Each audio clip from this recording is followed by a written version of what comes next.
Hey, I don't know if I'm running this or if Ted's running this, or let's just let Mark run this. Mark's now running this panel. Okay, go ahead, Mark. What is this? What are we here for? What are we doing? This is a comic book or something, right, Ted? If So you, if you I'm don't wearing know the who we t-shirt. are, I'm wearing yeah. the t-shirt. If you don't This know who live? we are, yes, Am we I are the on? Watchtower Database YouTube channel. And we run a webcomic called Legacies of the DC Animated Universe. We have been running that since 2015, and don't pay attention to how many issues per year that is and the 11 issues that have come out since then. But It's at least high It's enough only that I can 10. count I there think it's without only getting 10, James. lost. it's no counting Oh, number 11, zero. count number Yes, 0. yeah. Yeah, okay. All right. I made sure to double check this. Yeah. Yes. But yeah, Ted and Ted Kendrick here. He's the writer. We That's started the me. comic back then. We've also got Maddie Washburn, who is listed on the Yes. website as our Hello. timeline consultant. But lately, I'd say that you, me, and Yes. Maddie all jump in on the scripts and give it like I usually do the first draft or so that we come in and we're like, well, this is wrong. Right. This Yeah. Yeah. contradicts this thing. And then lately, I've started working with some guest writers, and so I kind of serve as an editor for those issues. They're not out yet. I'll show some art for it in a few, but I edit those scripts, and then we all jump in later, and then we give it a read and tweak the Yeah. dialogue a little bit. So we're kind of like a trio of editors. And today, what the topic of this is we're going to be going over like a pseudo how to start a web comic kind of thing. We are by no means like experts on this topic, but it comes up a lot. We get a lot of emails, a lot of DMs about like, oh my gosh, I want to start my own web comic. How did you guys start yours? And it really is just like we just figured it out as we went, and so we're kind of going to It's just true. share some insight on that. But we have also with us two of our, I guess you could call them guest artists, but I think Marcelo has drawn almost as many issues of this as I have at this point, and Mark has drawn a couple as well. Marcelo Milikai, he's in Argentina, is that right? Did I get that right? Hi, hello. Yes. Okay. Yes, I'm Argentina. And Mark Martinez, who has drawn 2 issues now, and I think working on a third at the moment. A whole two. And Yes. he's in North Carolina with me. Mark and That's I are right, yes. over there. Yes, he's right there. But And That Maddie and I way. are the We never cool. talk. Maybe. Maddie and I are the cool Northwest people. And you know that we're the cool ones Literally. because Marcelo We have was cool telling us lights? before we went. No, Marcelo was telling us before we went live that they didn't have iCarly in Argentina. Oh, that's right. And so that Oh, yeah, automatically that's cancels the him difference out of between being the cool cool people. one. I don't know if that's true. No, I completely agree. That is the denomination for sure. So I know Ted has a handful of things prepared to show visually, but I figured we'd probably want to talk a little bit about. I don't want to spend too long on like the history of making the comic ourselves because I want this to be more about like what we do as like a process to make this happen. But I definitely think it's kind of necessary to the story, I guess, to share like when people ask how do you make a webcomic, what did we do kind of a thing. Like Yeah, and maybe first is why. Why do we Yeah. make a webcomic? Where do we Very make a good question. webcomic? yeah. Who Who did do we we make a webcomic? Why? Like, Where? so 2015, like the DC animated universe, the interlocking cartoons from Batman the Animated Series to Batman Beyond to Justice League, that was pretty much all said and done. Like, for all that we knew, it was over. Yeah. And so we're doing this YouTube channel, Watchtower Database, that's like entirely focused on this universe. But we wanted to tell our own stories. And it kind of like spun out of James. You started doing these character designs that were like the Justice League of 2019, which is in the DCAU. It's in our past now in the present day. But in the DCAU, 2019 was when we deduced that Bruce Wayne retires as Batman in the Batman Beyond opening scene, right? When he pulls the gun on the thug and says never again. So you designed like other Justice League characters like the Flash and Aquaman and Green Lantern. Yeah, it was And just kind of a yeah, fun experiment or whatever. Like I wasn't planning on having it be anything in particular. It was just like we know what a lot of them look like in Batman Beyond. We know what a lot of them look like in present day in Justice League, and what might they look like sort of a halfway point. And then yeah, I think you messaged me or replied to that or something on the message boards that I had posted that on. We had known each other on message boards for years before this, right. but this was like the first time that we kind of like let's do like a collaborative actual project together. Like what that would be a lot of fun if we made some sort of comic or web series or something based on those designs. I knew that doing an animation was going to be way too heavy of a project. Like I could not attempt that. I can still barely attempt that right now. But the doing some we redid the first number 0 issue idea for that like 20 different times because we wanted to make sure that we came out strong, like that we had a good idea to start Yeah, with. Are you telling me had we're not getting a Legacies, the animated series? Not yet, even though 1,000 people If you want ask for it all the if you time. want to contact Bruce Timm, his personal cell phone number is 555. Yeah. it's all fives. So James is right though. We did like redo the first issue like 3 or 4 times. Like we had totally different Yes. stories before the one we actually landed on. And I think I'm really happy with the one we landed on, the one with that reintroduced Cronus from like the Justice League Unlimited Once and Future thing. Yeah, the introducing a story that's both set in the DC animated universe but was our own like original jumping in point was really tough to figure out because it was like you have to stay true to the tone of the DCAU as best you can and not just make it a grab bag. Like Legacies is sort of us taking all our DCAU action figures and mashing them together because we just love these characters and stories so much, but we're trying to stay as like limited as possible or as unlimited. We're trying to stay as like what am I trying to say? Like Unlimited. yeah, Manhattan. Trying to trying to stay as like beneath the surface of all the awesomeness until we get to the point where that makes sense to like bring out all the big guns and I think we're doing that in a couple issues from now is finally revealing like the big bad for the whole story and all this kind of stuff. We've had this giant spaceship that comes out of a portal that has been appearing in several different issues and all this. I'm sure Ted will show these things on screen at some point too, but Yeah, I'll screen share in a second. Yeah. On that note though, I do want to say like we like you said, we've been kind of navigating around like big moments of the DC animated universe, like the moment Batman retired, or I know something we're trying to like get to and then sort of like right around is the Return of the Joker flashback, yes. where Tim Drake is captured by the Joker. And then there's other moments like the death of Ace and Epilogue. Like these are sort of bits of the DC animated universe that are set after the end of Justice League Unlimited, but before Batman Beyond. And that was the whole point was to sort of navigate these landmarks. And yeah, we had our like 5 different like we have to do these things because they're like things we know actually happen on the timeline, and then we have to fill in the gaps in between and how do we get to those points and connect our own stories to that and all that sort of stuff. I guess all of that to say that the basics of like starting out on this sort of thing is to have a very solid plan of where you're going. Like Ted and I have known what the end of the comic is for like 67 years now, and we've only made 11 issues, but that's not the point.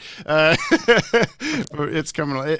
Every issue takes as long as it does because we want to like spend a lot of time making sure it's exactly perfect, but also this is like the thing that we don't make money doing because we can't make money doing that. We have all these other comics that we work on. We have the YouTube channel, Watchtower Database.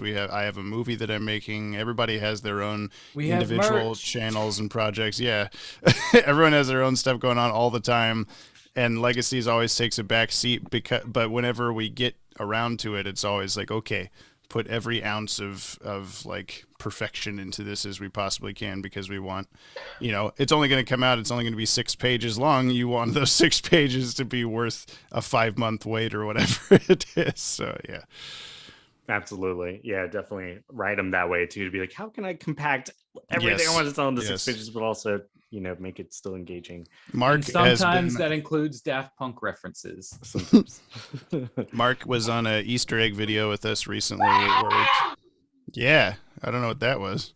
He's really excited. Woo! Mark was on an Easter egg video. Very exciting. Yeah. To talk about one of our recent 6-pagers, and it was like an hour-long recording or more that we did just talking about just those 6 pages, because every panel we try to fit in as much stuff as we can, Easter eggs or references to, this shot looks like the explosion from the opening of Batman the Animated Series, or all that kind of stuff. Where you can pack a lot in when you take a year to finish a comic. So, well, that too. But yeah, Ted, do you want to share some stuff? Yeah, let me screen share. Here we go. So this is the website, which you can see at legacesdcau.com. Feel free to follow along from home if you'd like. We have a really nice professional website that James designed. Thank you. Yeah, it's you scroll down. We've got, so you were saying you don't do animation, but we have a promo intro video. We have little animations that we put on YouTube to announce every new issue. Well, see, I made those. That's what James said. He didn't want to take the credit. Right, yeah. If you need any animation done. Let me move the little zoom box here. So we have About, which has all of our pretty faces here on here. I didn't realize you updated my picture. This looks great. I did, yeah. Yeah. Us, some bios, some links. We've got Maddie over here. I am blonde there. And here's Marcelo and Mark. So, and then a lot of people watching this might be familiar with Rick Sellis as well. He's got an awesome DCAU art style. We have a whole extras page, which has behind the scenes stuff, like more videos. These are the Easter egg. This is the Easter egg video we were just talking about with Mark. Ooh, that's my art. Yeah, that's your art. We have all these character models. So basically every time there's a new character who might have been like for instance, here's Peacemaker. He's very popular right now. Right. So, yeah. Who would have thought that now this would be like... Do you think if we say Peacemaker just a bunch of times, right, pick this up in the algorithm? And I think Peacemaker from James Gunn's Suicide Squad. Peacemaker John Cena. Five Nights at Freddy's Minecraft Fortnite. Right. But we Baby did that Shark. years ago. We did our Peacemaker issue, and it was a lot of fun to just bring characters like that into the DCAU world. Yeah, we've had a weird mix of when you go back to the character designs. Wait, hold on. My Zoom menu is blocking things. Yeah, it is. It's okay though. Here we go. Where Ted is, a big comic book guy, and so he knows all these other characters from DC lore that had never appeared in the DCAU that I had never heard of. But when he would show me them, I'd be like, "Oh, I have to draw this person. Let's bring them in." Like Cameron Chase that we have here. This is based on a sexy Bruce Timm drawing, because why not? And but the bringing in those characters like that is always really funny, because half the time, a storyline that Ted really likes that he wants to bring in, or a character that he really likes that he wants to bring in, like Peacemaker, will then just suddenly be this huge thing going on, or there's been aspects of Doomsday Clock and Rebirth comics lately where they just but that was our idea for Legacies 4 years ago, we just haven't gotten to that issue yet. So Pariah here, we pulled in Pariah from Crisis on Infinite Earths, and then CW pulled in Pariah after or right before we did, or something like that. So serendipity. Yeah, but it's still really fun to bring these characters. Pariah's design is almost unchanged from Crisis, because it develops into Bruce Timm style so easily. I really appreciate that Shiv Joker. Yeah, this is I'm hoping that's one. I'm hoping that's one that bleeds back in, especially now that Static Shock has started back up as a comic. Give him Joker Shiv. Yeah. Shiv from Static, and being part of the Joker's team, in his crossover episode in Static Shock, made sense to bring him on as an actual Joker here. But yeah, those are the character designs. Let's get back to, so you can look at all the issues here. Click on a cover to read one. You got issues 1, 2, 3, 4, all the way down to 10. 11's done, but we Yes. haven't put it out yet. It's basically done. My favorite one, I think, might be number 4. Personally, that's the end of our we've only got one arc that's really multiple issues, and it's this destroyed arc. That's one of the things that people bring up a lot is oh man, I hate how, well, not hate, but it's annoying how you keep going back and forth between this storyline and this storyline when they don't know all the storylines connect to each other. We just haven't gotten to the connection ones yet. So it's true. It's true. Let me pull up one and show some pages. What's the best one you think I should show off here? Well, Marcelo's Asylum is pretty good one to start with, or Pre-Birth maybe. Let's do Pre-Birth. Marcelo's Pre-Birth. So when you're talking about hitting landmarks earlier, Pre-Birth is a huge example of that. Yes. Yes. So this is my favorite one. I'm so lucky that I got to do this one, and especially the release date that we managed to do with this one. It's the only one that was really important to release on the 29th of June of 2019. And we managed to stick to the deadline, and that's something to be proud of, really. I think this is my favorite. I like that cover. I really like that cover.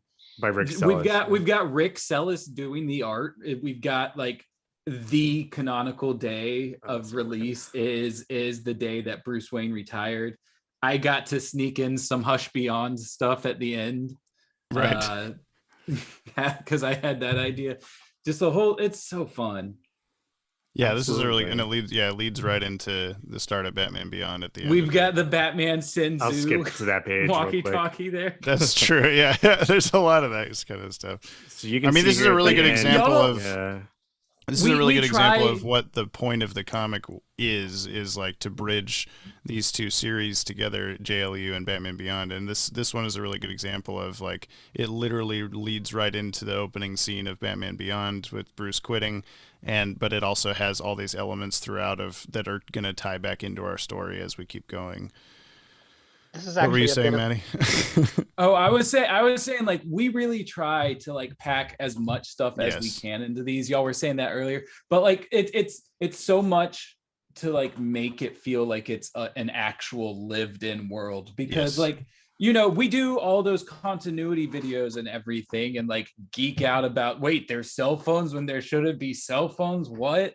But it serves to give ideas of hey, this one item was here in a video game that 3 people will recognize it and appreciate. Marky, it's really special just getting to be a part of it. I was gonna say that was actually, I think that's the first or only issue that Marcelo and I have actually done work together on, because I did some colors on that. Mm-hmm. And also, hi Marcelo, nice to meet you.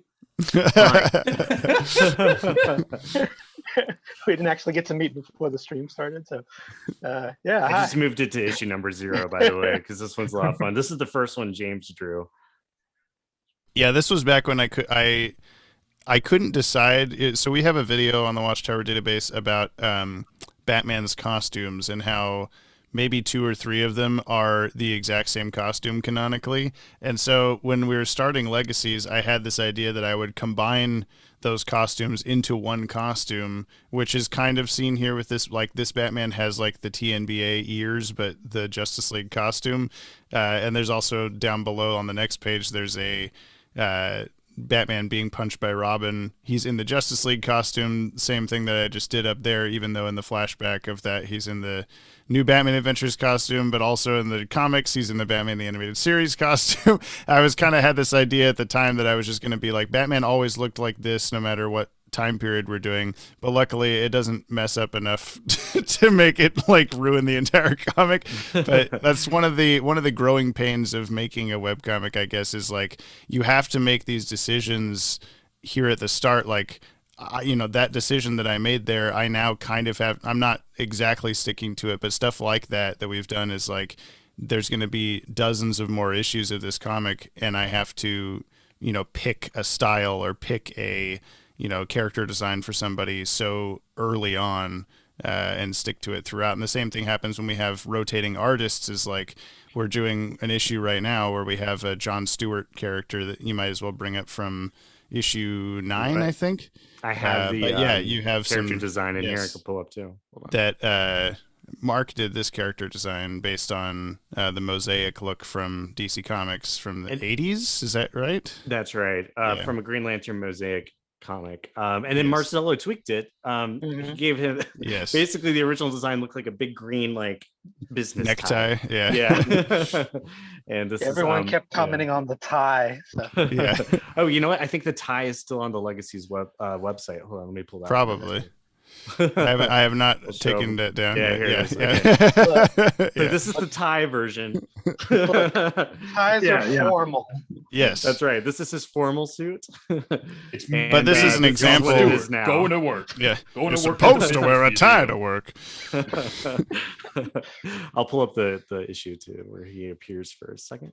Yeah, and so this is the thing: is like when he appears in the issue, he has technically that necktie look, but it cuts off below the frame like just enough to where Marcelo's new design doesn't technically contradict what you've already seen. So that kind of thing is another like we set this in stone, sort of. We have to keep going with it. Yeah, so it disappears below his hand there enough to where the new design will work just fine. And people change clothes. Yeah, well, whatever. Exactly. And the Green Lantern, Green Lanterns change uniforms all the time, as we saw in just I've had this shirt on for 6 weeks, but I've heard they change clothes. Spider-Man has some number of suits. Spider Conway changed clothes at least twice in Batman the Animated Series. I'd like to ask, hey, let's just start talking about Spider Conway. That's where this panel needs to go. Peacemaker, Spider Conway. I'd like to ask Marcelo. I want to ask Marcelo about Nightwing's hair in Asylum. Because you were drawing this issue right before Batman and Harley Quinn came out, right?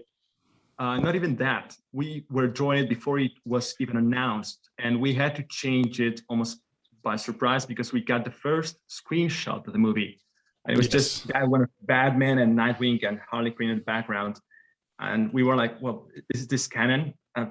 People are still asking this question. So did his hair get wet in the Batmobile, or is it like slicked like that now, or what? Yes, it's the one in the Batmobile, and the pages were all already fully drawn, and I'm not sure if they were even fully colored as well.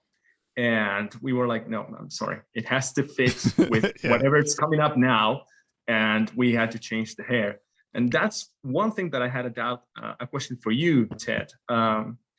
How much are you trying to fit into the new content, the new resurgence we've had of DCAU material for Legacies? Because like Fatal 5, Batman and Harley Quinn, and Justice League Infinity, Adventures Continue, these were a lot of things that we didn't know. Well, you didn't know when you were making the scripts. Like, for instance, we have there's a whole video in Watchtower Database about how Jason Todd is not canon to the DCAU, and now we're like, well, I guess. Just kidding. Yeah. Yeah. I just pulled. I still stand by it. Sarge Steele was in Batman and Harley Quinn, and we brought him into our. We brought Argus in for issue number 9 here for like a second. So that's like one aspect of like, bringing them in. We had some ideas for Swamp Thing that have been sort of adjusted because of the Batman and Harley Quinn movie. And then also, honestly, the Arkham Asylum, we blew it up in the Destroyed arc. And then like our timeline research has shown that it's still around at a certain time because we were going to transition to the new Arkham that was talked about in the Return of the Joker flashbacks. And so now we've like created a new story just to try to explain why Arkham is destroyed and rebuilt and destroyed. So that was our fault. We kind of did that to ourselves. And then Eric went ahead and gave us new Arkham anyway. In Fatal 5. That's right, in Fatal 5, yeah. So we I don't think we brought Jessica Cruz in yet for any issues. I think I almost wrote her into the next one that James is writing, but she might have got cut. That's just one example. Like I kind of where everybody's at the Fortress of Solitude. Is that what you're talking about? We've got a moment where people are in the fortress. The only thing you're drawing the one before. Well, you're drawing the milestone one. The only thing that they've told me they specifically weren't trying to work in was the Batman Teenage Mutant Ninja Turtles adventures. Because there was a very specific Scarecrow story that they wanted to tell. Yeah. Yes.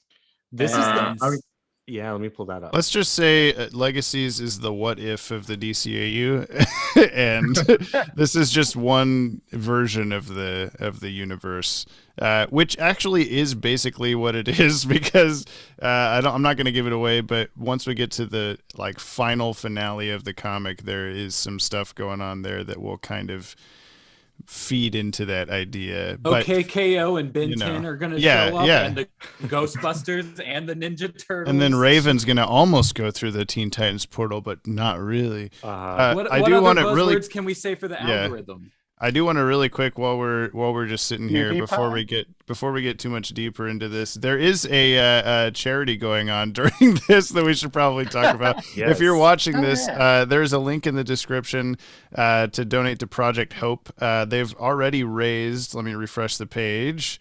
About $3,100 of the $5,000 goal. This is to raise money to help fight COVID-19. There are different tiers to donate for, different medical supplies or to help out frontline workers, all that sort of stuff. So please go to that link in the description and even donate like $10, $20, something like that, to help them get to the goal. And now I've said the thing, and now we can keep going. Owen just dropped the link in the chat. So Perfect. if y'all are looking for that, there it is. So I'll say for the Scarecrow issue, the panel that I have showcased right now, which kind of shows the Scarecrow's greatest hits with Batman through the animated series, I did have a line referencing the Teenage Mutant Ninja Turtles crossover in the original script, and James asked me to take it out. So we didn't have to deal with that. It is kind of funny the way that over time, like since we started the comic, I think Ted and I both, but probably more me, have become more and more lenient to okay, for an example, Ted really wanted to include a crossover of, I won't say what it is, but a different DC animated series in the end of the comic. And I started designing character designs to Bruce Timmify those characters instead of keeping them their original designs, because I was like, hey, if they're going to cross over, they should probably all be the same art style. Whereas now I'm like, everybody's just doing all these multiverse crossovers all the time. Who cares? They're just going to look like what they normally look like. But you can see some of those on my DeviantArt if you go prying around it. Absolutely. Are you telling me that Space Jam's going to come to the DCAU? What? No. You heard it here. It already did. Again? Yeah. So this was the first issue that Mark drew. And this is also the first issue I wrote that wasn't my idea. This was kind of mandated to me by James. He was like, I want to tell this story. And he was like, I also want it to be written in a poem. Edgar Allan Poe kind of style, yeah. And that was really challenging, but it was also really rewarding because I'm really proud of this issue. And we I think these are Marcelo's thumbnails, right? Yes. Right, yeah, he was originally going to draw that. This issue, and I ran out of time, and I kind of realized early on I wasn't going to meet the deadline. So I had the thumbnails for it. Yeah, I had the thumbnails for it, and I told James, hey, I'm sorry, peace out, basically. What I don't think you've ever mentioned before is that at the time, Marcelo wasn't sure what Hades looked like. So in the thumbnails, Hades is Hades from Hercules. with the blue flame hair. Yeah. I forgot about that. There was a part of me that really wanted to draw that. But I just didn't have the time. Wow, hey, Scarecrow, buddy, how you doing? It is really fun to see Scarecrow with Hades, though. It's a fun crossover here between the Wonder Woman world. This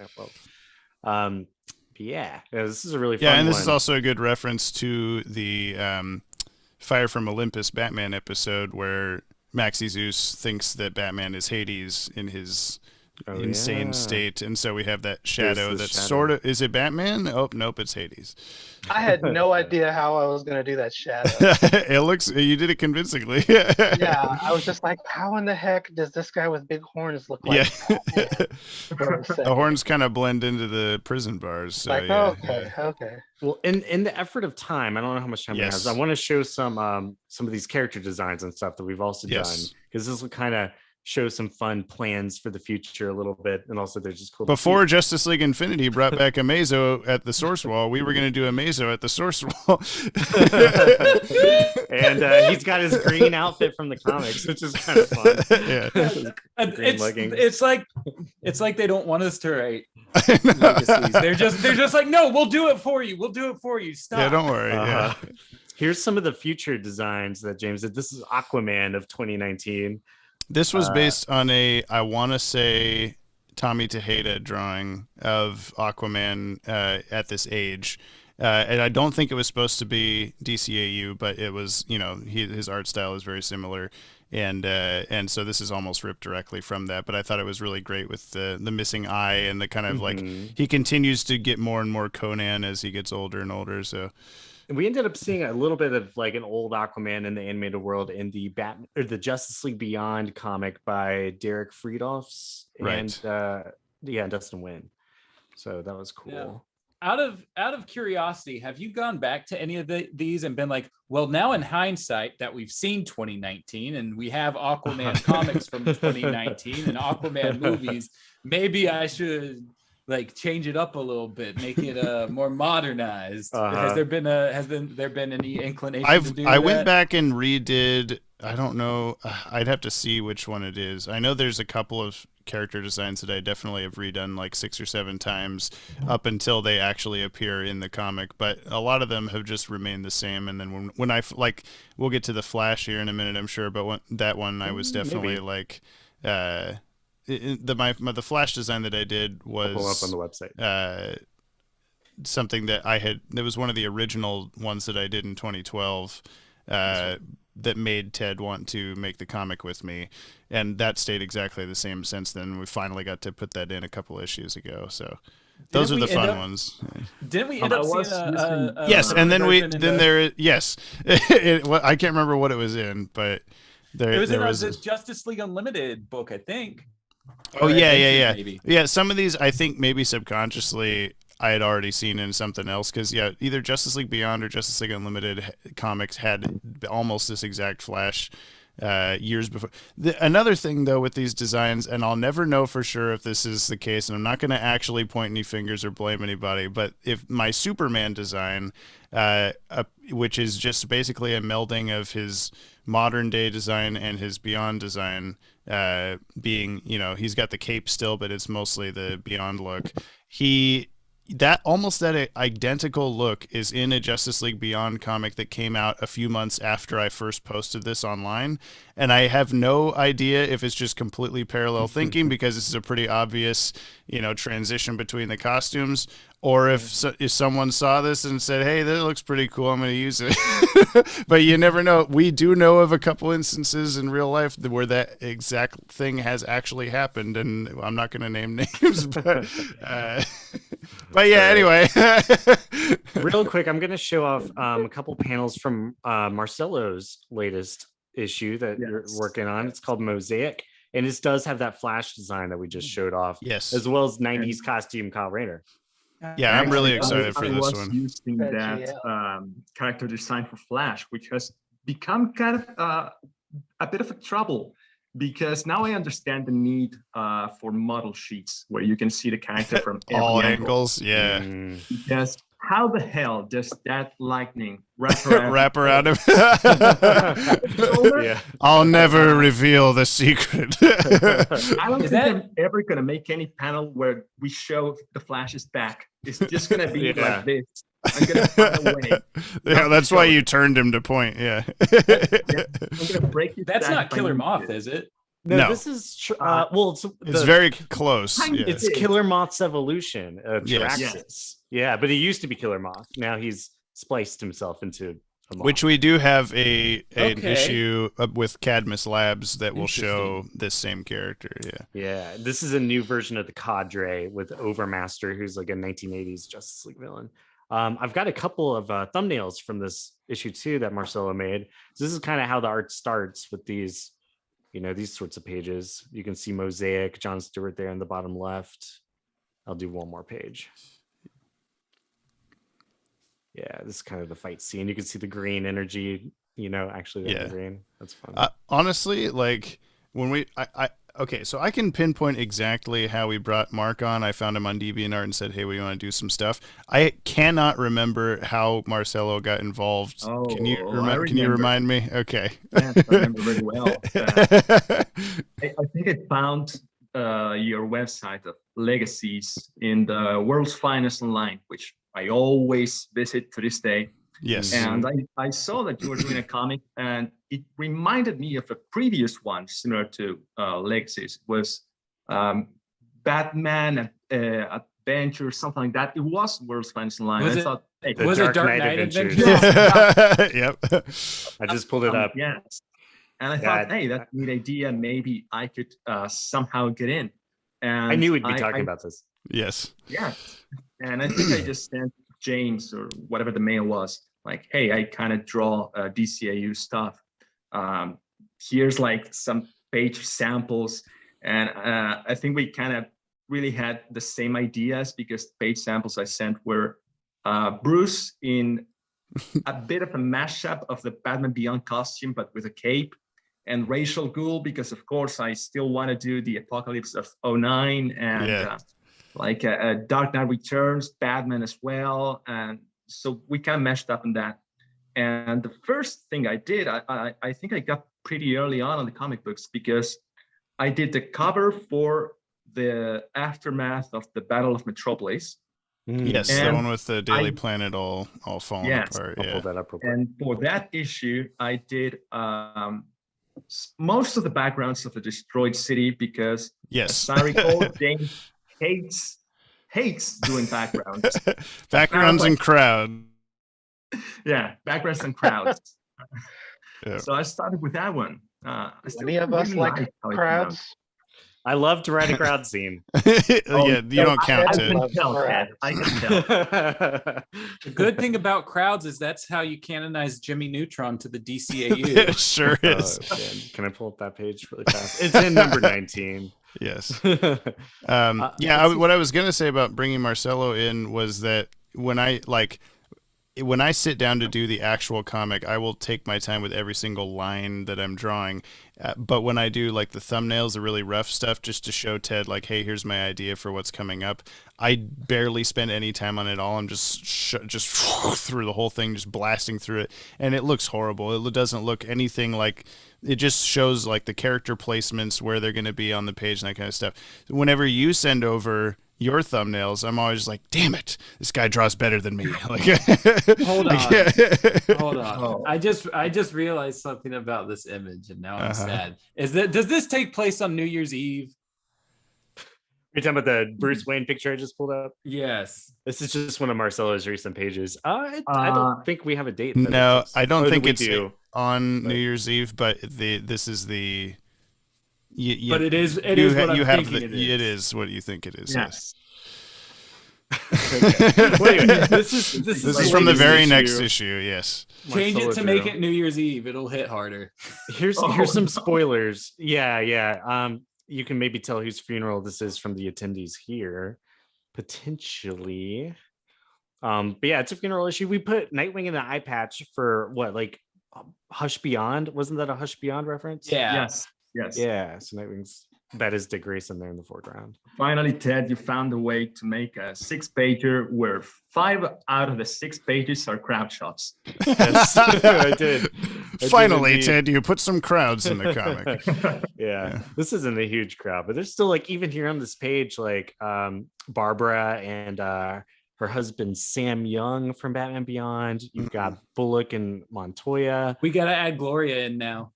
Oh, Yes. that's a good point. Oh no, Marcelo, you're gonna have to drop in another character. There's one more character. It's fine. Gloria Montoya's girlfriend from The Adventures Continue. All right, I'll show off a couple more pictures. Let's see. I was gonna say what you're seeing here is the like flats level of the coloring. Yeah. This was a script. This is This is where things start. This was issue number 2, which was Destroyed Part 1. So this is how I write those. Just a quick. I mean, it's for anybody watching that is seeing all this stuff. You're seeing like 5 of us collaborate on this thing, and you're seeing all these, real professional looking stuff. I would say to not be intimidated by that kind of thing, because it does not need to be on this level. Well, but also just like, we started out we don't know what we're doing 100%. We still don't. Like, we're just kind of trying our best, and then whatever happens, happens. What I'm doing. Yeah. So like, if you're ever like, oh, I'd love to start a webcomic, every time that someone asks me this online, I always just say, okay, do it. Like, start now. Just draw some stuff, just write some stuff. Yeah. Even if it turns out really sucky in your opinion, then that's the first one you did. Now you move on from there and do another one. Like, our Legacies, I'm sure, was the inspiration to get our guy Adam Mullen, who writes our music, to start writing his own webcomics, which Marcelo has worked on and Ted has worked on. And I think Mark is maybe part of an upcoming something. I think I will be. Yes. I'm working on a whole issue. Let's pull up those covers. So this is the one Mark is working on next. This cover is by Antoine Hunt. You can find on DeviantArt. Yeah, Milestone. Yeah, this one I'm really excited for. It may have been slightly more topical if it came out a year ago, but it's always topical, so it's going to be good still, regardless. It's really cool. I'm glad I get to do this one. I like these characters a lot. I'll go through some of the other covers here. This is the one for the funeral one we were just looking at. This is also by Antoine Hunt. Chronicles. This is based off the cover of Doomsday Clock #3, actually, where Batman's reading Rorschach's journal. So this is pretty much the same structure. So we just got a question in the chat. Is there going to be any how-to in this how-to panel? Well, we could sit here and have me draw something for you the whole time, but we have a limited time, so we're just kind of trying to show you a mishmash of our process along the way, and then just kind of how we got started on this and things like that, just to kind of give you inspiration. Yes, I do think explain a finished page though. I do think that the biggest thing for a how-to is, like you were just saying, is to literally just do it, because like a lot of this stuff is just stuff that we picked up over time while doing it. Like, I don't personally put as much into the comic as I do onto the YouTube side of our stuff. So I can't speak as much for the comic stuff, but like my first videos for our YouTube channel were literally just bullet points in a Word document of like, these are the ideas I have, the things that I know I need to talk about. Let me turn the camera on. And then it would get edited down from there. And like, you can do similarly in different forms of media. You write down what you want to, what you want to get across, what you want to draw, and then you stick to that plan. You turn the camera on, you do it. And there's no real wrong way to do. Yes. There's no wrong way to do the process. Like, if you're the kind of person that you need to almost completely draw your story before you feel like you're ready to actually draw your story, do that. If you're the kind of person that needs to jot down a bunch of scrambled notes and then piece them together later, and that works for you, do that. But there's no one correct process to get to the finished product other than what you're comfortable with, and the way to find that out is to just experiment. Absolutely. Exactly. And no like professionally like set way to do it either. There's no like, this is the exact format of a script, like unlike filmmaking where there is, in comics there's not. It's just you gotta break it down by panels. You can go back to Stan Lee being like, hey, I drew the thumbnails, figure out the words later, I don't care. Yeah, that's the Marvel approach, right? Yeah. And we like to put stuff like this on the website a lot too, is like, do we try to show off as much as we can? There's a whole Easter eggs document for issue #0, and then we've been doing the Easter eggs videos lately for new releases, where we try to reveal as much as we can about like the process of making it and what goes into every step of this. Like you can see from Ted drew that first thumbnail actually of here's what I'm thinking the page should look like. Okay, it's going to be Phantom Stranger. Put a bunch of shit inside of him, and then from there, This is how I script comics. Yeah, this is how I love it. Just says Mr. T in the middle. Yeah. Oh yeah, it does. But then it changes along the way. Like I'm saying, that's my like rough, barely looks like anything thumbnails just to show like this is where the characters are going to go, that kind of thing. But this is a page that by the end of it, I was like so proud of. I had this page and a page for number 0, which was another like Phantom Stranger with a bunch of stuff around him. Are two of my favorite pages that we've done, and I had them both as posters on my wall at my job a few years ago, which it was not okay to do, but I did it anyway. Because I mean, cool image. This is what I have the most fun doing, is just like working in this world that I have no right to be working in. We just decided we were gonna do this, and it was because of people like World's Finest with the Dark Knight Adventures, and then like Yale Stewart's JL8 webcomic that kind of, I don't want to say gave us permission to do it, but I met Yale Stewart at a Comic-Con one time and asked him, how did you get away with doing JL8? I think this was before we did Legacies, and he was just like, I just did it. I just did, I didn't ask anybody, I just did it. So and it's worked out. Nobody's asked us to stop, and we're now that we've done this panel, they will. Maybe, but we're connected at least now with the people behind the shows and stuff. And it's like at this point, like if it would have been, if we're not making money off of this, that's another major part of it, but we would have been told to stop by now. Yeah, if you're looking to do web comics in a way that you can make money off of, don't use somebody else's IP. Yes. That's a 101 tip right there from this Maddie is Washburn. specifically how to web comics for zero profit. Right. Yeah. Ted, did you have anything else you wanted to show before we switch back to our faces? I feel like our faces have been off the thing for quite a while. That's fair. Let me just show off a couple of let me do the covers. No, actually I'll do the character designs I want to show off first, and then I'll show the covers. But I'll just kind of cycle this fairly quickly. There's one character that I hope gets showcased. All right, we'll see if that's true. I think you know who I'm talking about. Maybe I think so too. Cover. Yeah, they're on the cover. Okay, yeah, they'll be there. So this is Bloodwind. How do you say? Bloodwind. How do you say? I'm sure it's Bloodwind. I never say anything correctly. No. and we're bringing him in as a cameo just because he was mentioned by name in the Batman and Harley Quinn movie. Yeah. Speaking of saying things wrong, go watch our new video that came out today. This is the latest Justice League Infinity Easter egg breakdown on the Watchtower Database channel, where you can hear me say anathema. Anathema. That's a word. I'm still. You had me thinking that I was saying it wrong for a second. I'm just gonna start gaslighting you every video with saying like every other word wrong. It's okay. This is Jean with the Young Justice uniform. Is that right? Oh, yeah. More or less. It was kind of more based on the Doom look, I think, or there was something similar to that. Yeah. But that was just kind of one of those in between 2019 era looks. How about this guy? This was a look for a Birds of Prey story that we're gonna do eventually, based on like one of his original costumes. Yeah. My iPhone that's design. Something. That is news to me, and I want to draw this issue. That'll be a fun one. That is something. Here's OMAC, like Jack Kirby's OMAC.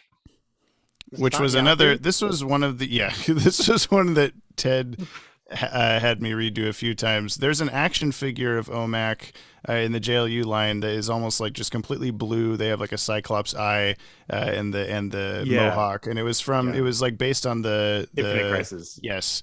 And then there's like original OMAC who also appeared in some Earth 12 issues and was in I think a JLU issue too. That's a lot is the Buddy Blank or whatever his name is. I can't remember. This is that version, but so this was the design combination sort of. I'm not totally sold on using this look, but when we get there, we'll get there. So yeah, we'll figure it out. It's not too far off. Yeah. Here's Overmaster. That was this a Mark or a Marcelo design? Must be Marks. This is Marcel. Does Okay. he have the I dead didn't design Kennedys this one, at logo on his least. head? I don't think on purpose. Nazi punks. Come Yeah. So Core Master, that's cool. It's coming up soon. Peacemaker, we've already looked at him earlier. Oh, here we go. Montoya. on. Yeah, here's a tease. Yeah. We'll have to incorporate Gloria into that issue now, but that I guess Marcelo brought up earlier, like how much are you bringing in from the new stuff? Because a lot of the time we're, like Ted said at the start, when we started on Legacies, none of this other new stuff existed. We were just using what we had from 1992 to 2006, basically. And now that we have like Batman and Harley Quinn, Batman: The Adventures Continue, all that kind of stuff going on, we try to incorporate that stuff in a way where even if for some reason any of these new things get deduced by us on the channel to not be canon or slightly canon, Earth 12 kind of stuff, Adventures Continue, whatever, we want to still use some of those ideas, like Jason Todd Red Hood. We might incorporate him into something, but we're still going to have like the original Red Hood from Batman Adventures Volume 2 is going to be part of this as well, and that kind of thing. So we want to have that stuff in there as a like some version of this comic that might not be canon, probably happened in some way or another, but not essentially maybe not. essentially trying not to contradict them while not letting their contradictions exactly let them be outliers. Doing fun things like Red X here. Yes. Bringing him into the fold. This is another one that was redone like 6 times because it's supposed to be, we're having this story post Return of the Joker where Tim Drake is still dealing with the effects of being a little small Joker boy.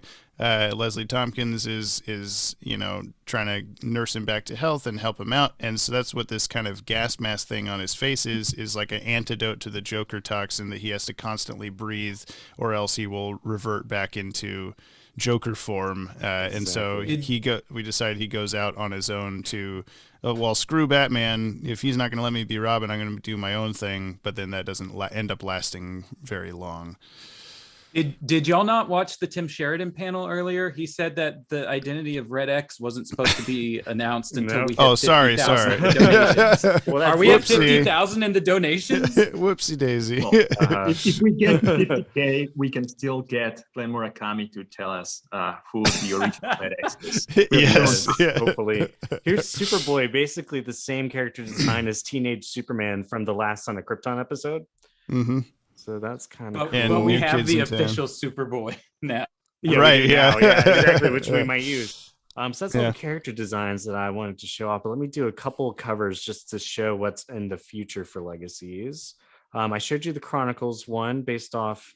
Hold on, let me see if I can zoom out a little bit. This one is by one of our.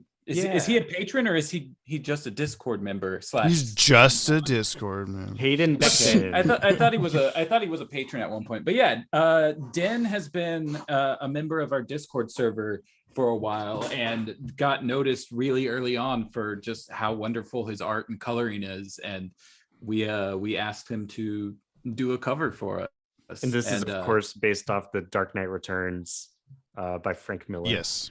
I don't think I've met anyone who loves to draw as much as Den. Yeah. That's great. Yeah. All right, what else? Oh, let me zoom back in. So this is from an upcoming issue featuring the Justice League of 2019. Is this the cover for the one that I'm drawing next? It sure is. And this is the flat colors. We haven't done the effects over them yet. So this Justice League was featured. Oh, it is Den's birthday as well. Happy birthday, Dan. This cover is drawn by Alan Gesek, Gesek. He's on Instagram. That's how we discovered him, because he posts a lot of DCAU art. He actually does like hand watercolored DCAU art, which is really cool. Right, yeah. But he drew this for us. Yeah, that's the Justice League there is featured from our 2019 era Justice League, including Starfire and all that stuff. Yeah, we've seen Milestone. This is a work in progress by Robert Carrasco, who is the brother of Eric Carrasco, who wrote Justice League versus Fatal 5. And he messaged me a couple days ago. It was like, he's almost 100% done with this cover, but I don't have that version. So this is his like rough thumbnails. But Maddie's reaction is just what I'm always thinking. It's so weird to me that like we're in such close proximity with the official thing. Yeah. And yet we're still right outside. You're knocking on the door. Yeah. And here's a story arc called Shadow Play. This was by Rick Sellis. This was by Rick Sellis like 3 years ago. Oh, longer than that, actually. But this is fun to see the shadow puppets of the Justice League symbols there. I just noticed the dude doing the S, and I didn't even realize anything else. I was like, that's that cool S from high school. Yeah, that weird S symbol. Here's part 2 of Shadow Play. Oh, let me zoom out again. This one's also by Alan Gesick. It's showing the moment from the JLU episode where it was alive, where Killer Frost betrays the other villains and freezes them in a glacier. Wait, yeah, our opening. No, that's. Oh my god. It's oh my god. It's just a callback. But I'm trying to remember his actual name now. Oh my god. Who you trying to remember? The Bug Boy. Oh, Bug Boy. That's Helgramite. Helgramite. Yeah, yes, thank you. Oh yeah, he fought the creeper. He sure did. Yeah, he did. This cover is also supposed to reflect the meme of the girl with the fire. Like she's looking at the house that's burning on fire and looking back at the screen.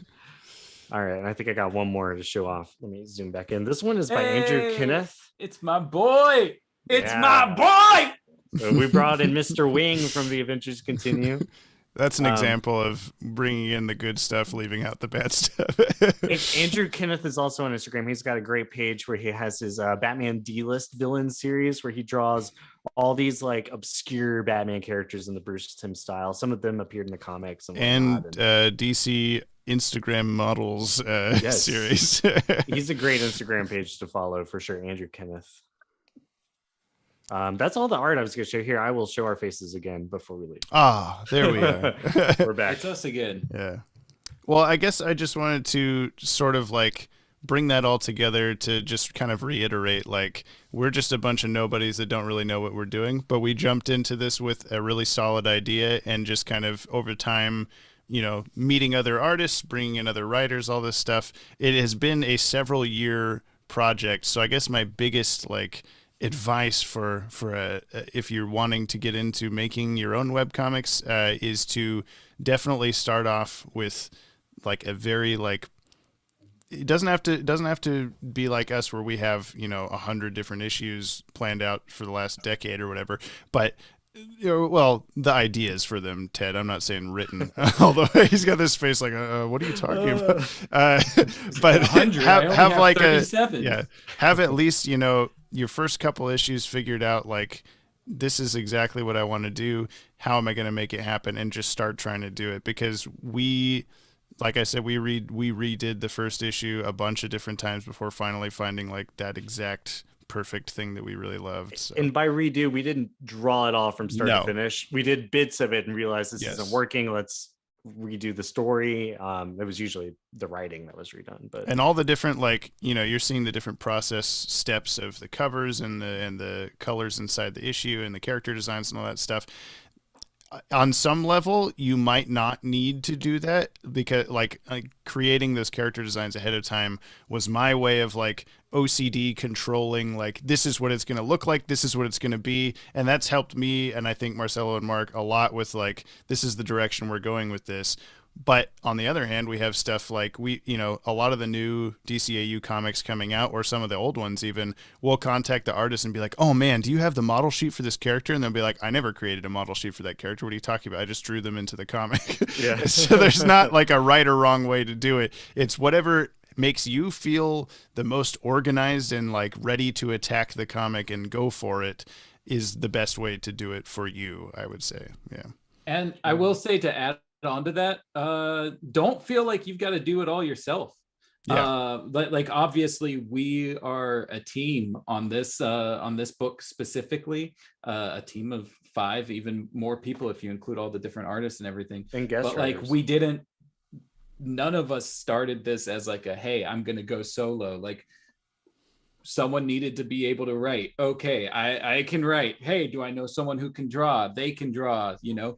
Talk to people that, like, you know, either in the real world or online, and be like, hey, like I have an idea, is this something you'd want to be a part of? I like what you do in your writing or in your drawing, etc., and mesh it together. Because like you can have story ideas and not know how to execute them like visually, and someone else could very easily give that to you if you just open up and ask.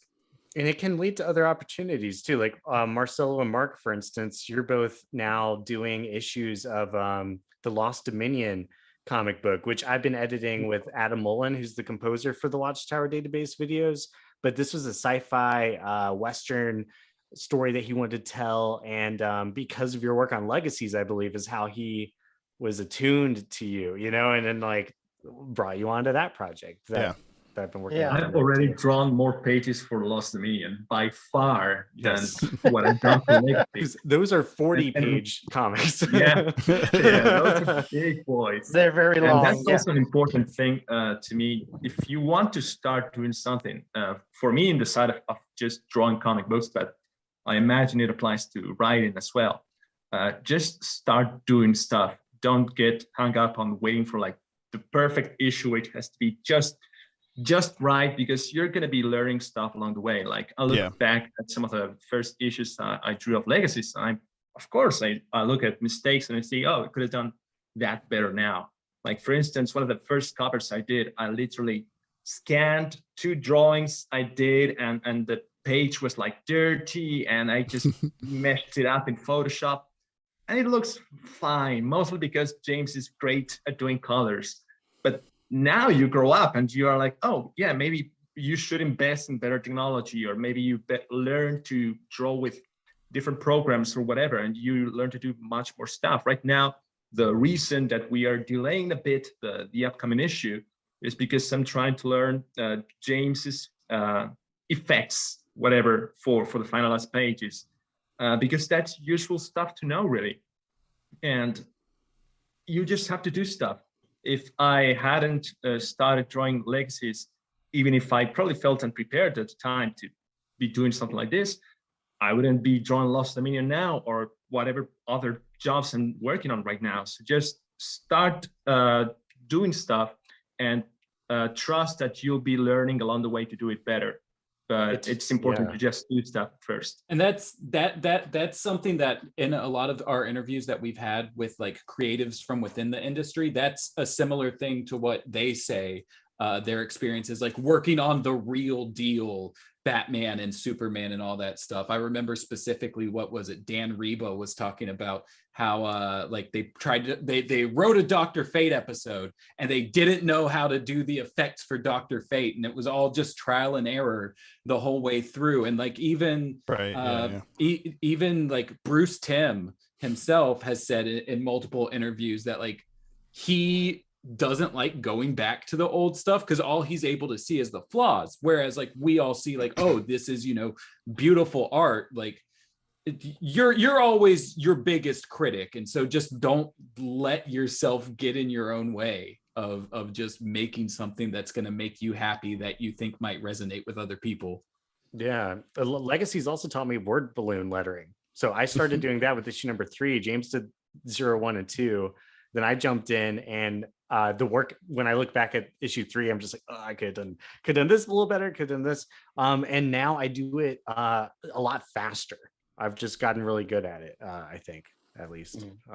That's doing this at all for speed reasons. Like it's been helpful for me learning. Just I always say like, oh, I've been drawing in Bruce Timm style since I could pick up a pencil, kind of it, like everybody whenever I have to do that. But I'm still not like amazing at it. Like I'd say I'm probably in the like upper tier of Bruce Timm style fan artists is where I put myself in that. Like I'm somewhere in the kind of top 50 or something. But I still, like, every single issue that I draw for Legacies, I'm like, oh, that's how you do a hand going like this. I've never had to do that before. That's how you do throwing a batarang. I've never had to draw that, stuff like that. And then I now know that for, like, I can still probably draw you a parademon without looking because of how many parademons I had to draw in issue 3 or something like that, where it was I just can probably color one without looking. Yeah.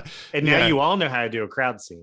Yeah, oh sure, yeah. You draw a circle and a bunch of lines, and a circle and a bunch of lines. You just make a bunch of blobs. No, but just the like. I have been drawing for a very long time and mimicking that style, but it's not something that I had ever like sat down and like studied and made into like a thing that I do constantly. And so doing this comic has allowed us to I think I probably speak for Mark and Marcelo also to like hone our craft on that specific art style. And I know Marcelo, going on to do the Lost Dominion pages, the stuff that I've seen from that has been definitely like, I see this is Bruce Timm's style, but I'm not going to say anything. But it's like, I can tell that you've improved through Legacies and Lost Dominion to where, these thumbnails and stuff that you're pumping out for the previews that Ted showed off for the next issue or for 2 issues from now or whatever it is. I got up to show it off. I have it here. Oh yeah, there's Lost Dominion. Yeah, see, Lost Dominion gets to be a real comic because it's an original idea. But anyway, but yeah, I can see the improvement. We do have a winner for the giveaway, which is let me scroll back. It's a $30 Comixology gift card, very topical for Lost Dominion, what we're talking about right now. The winner of that is Wish Mage here in the chat. So congratulations. What do we have to do to? They'll notify you. I believe if I remember correctly from earlier panels, it was to either get in touch with Owen or Drake, or I think there was an email, but I don't see the email in our chat for them to we know what's going on. You won, Wish. You won. If they don't reach out to you, then email them. If they don't reach out to you, email them at the email address is athomecomicon@gmail.com. Woohoo! They say, "Oh, neat, thank you." But I know that there's one final panel in today's stuff. It's going to be about half an hour from now, which is the closing out panel. And I believe last year that was a bunch of like, hey, what did we get right? What do you think we could do better next year? Kind of stuff for At Home Comic Con. I will say, don't tell them that the graphics sucked because I made all of the graphics. So don't say that. But I didn't make the logo. The logo is pre-made from last year. But that's the best part of this whole thing. I think has been the blue background. If I'm just being honest. Oh, we are talking about webcomics. Don't forget to mention the one that I will definitely finish soon. Well, mention there you go. Mark's going to finish a webcomic soon. Look for that at marksgonnafinish-a-webcomicsoon.com. That is the URL. Yeah. but for real, you've got an Instagram page. Plug your stuff, Mark. Yeah, look for Eon Press Presents on Instagram. That's a comic book that I say is I call it a comic universe eons in the making, because going back to what we were talking about where you just do it, that is something that's held me up for a while. Yeah. Since the 90s. You wear Nikes. But you're doing it.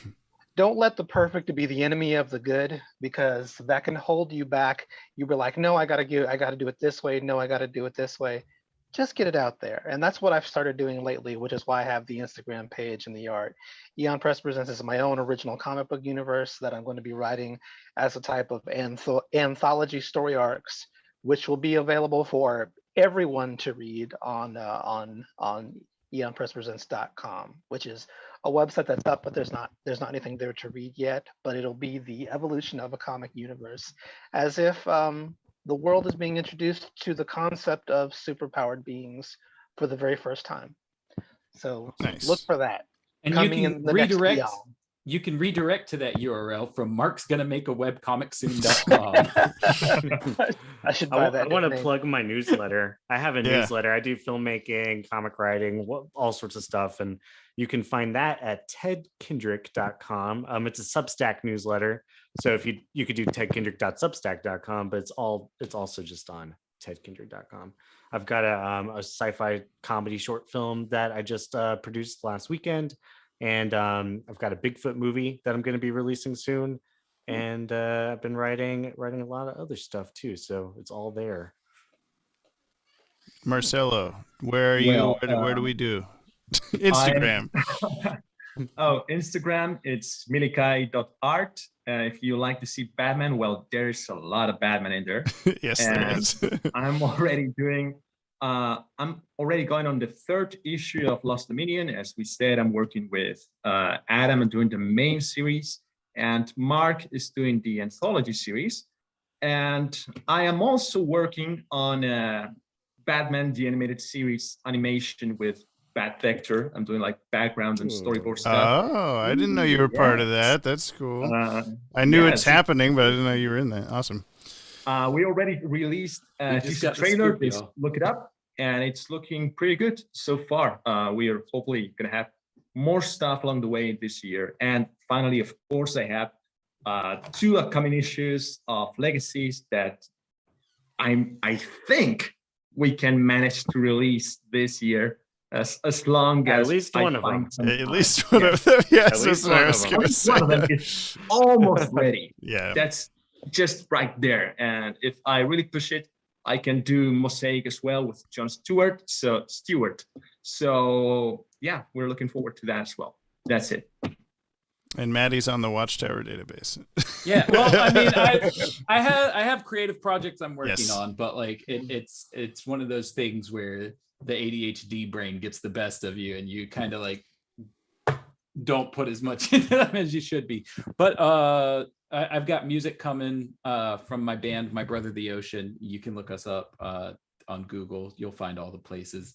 And other than that, definitely the Watchtower database is me and James and Ted. We're all working on stuff. James and I just shot a mini movie that we wrote the first script for, like right when COVID started.